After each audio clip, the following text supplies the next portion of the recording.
Cette question n'est-elle pas surprenante?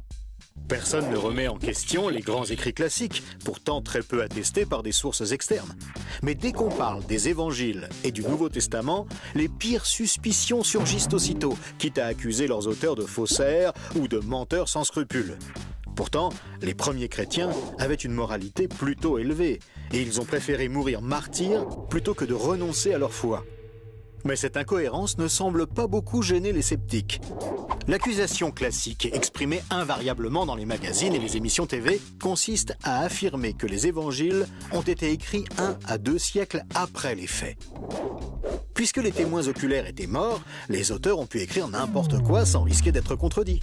De plus, on affirme que les seuls documents existants ne sont que des copies de copies et qu'il est désormais impossible de prouver quoi que ce soit. Alors voyons les faits.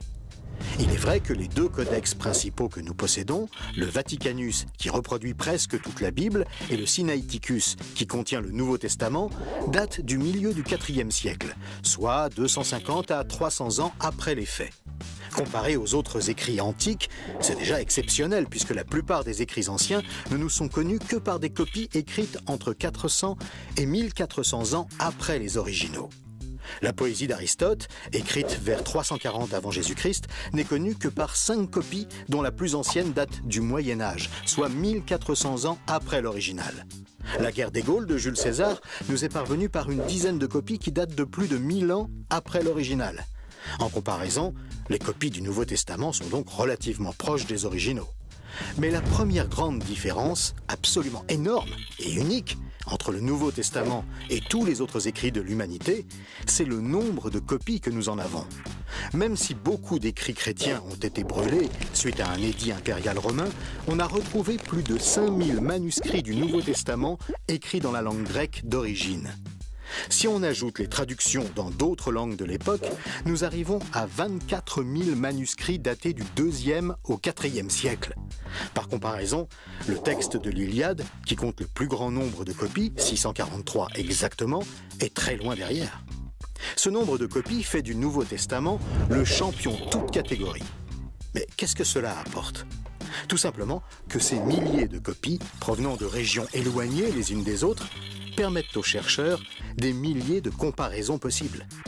Ce travail de comparaison permet de débusquer les erreurs de copie ou les éventuelles malfaçons volontaires.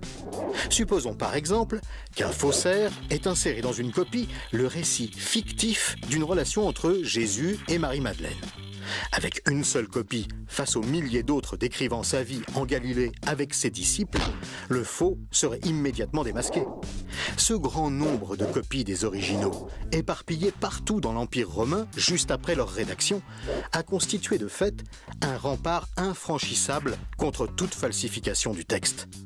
Un faussaire éventuel aurait dû avoir accès à toutes les copies et pouvoir toutes les changer. C'est évidemment impossible.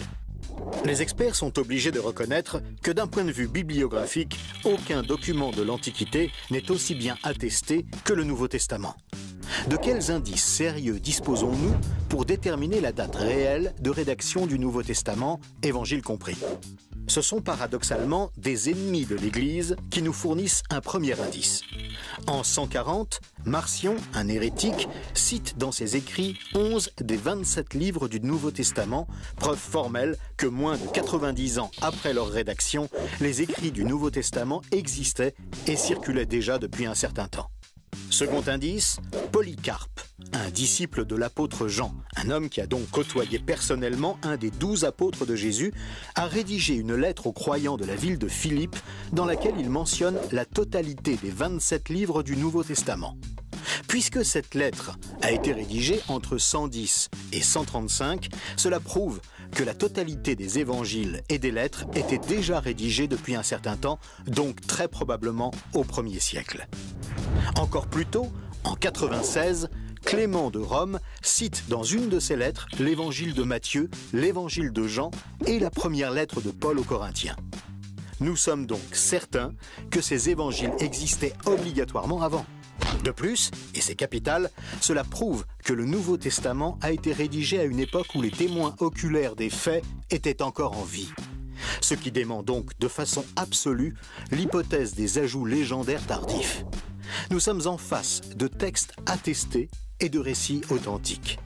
On pourrait encore mentionner l'existence de 36 000 fragments qui citent tel ou tel passage du Nouveau Testament. Les chercheurs ont établi que même si on avait perdu totalement le Nouveau Testament, on pourrait quasiment le reconstituer uniquement à l'aide des milliers de citations contenues dans ces fragments de lettres et de commentaires. On a même retrouvé des fragments d'évangiles très anciens, comme le papyrus P52 retrouvé en Égypte, qui comporte quelques versets de l'évangile de Jean et date de 125. Donc une copie de l'évangile d'à peine 30 ans après l'original.